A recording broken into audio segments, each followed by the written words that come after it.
This ride takes us through Hyderabad, moving along the city roads during the ride. The mood here is calm and focused, with the sound of the engine carrying us through the changing rhythm of the streets.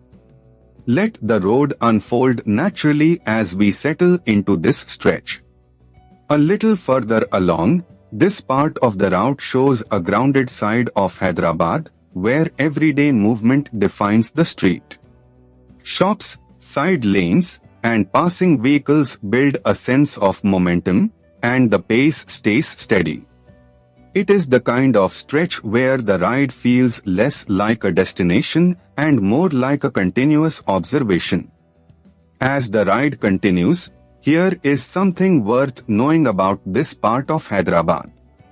Hyderabad's street food is affordable, flavorful, and reflects the city's diverse food culture.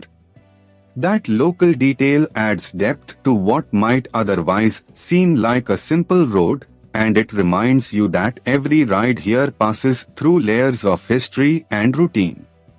Coming into the next stretch, from the rider's perspective, this section is defined by spacing, timing, and attention. Traffic flows in its usual unpredictable pattern, so every opening on the road matters.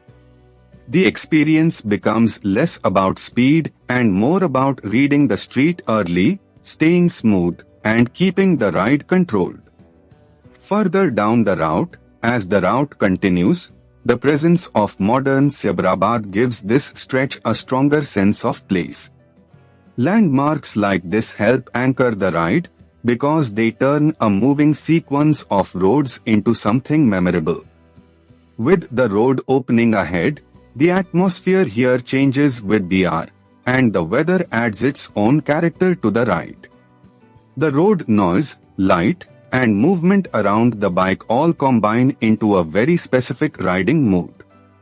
That is what makes city POV footage work best when the narration supports the scene.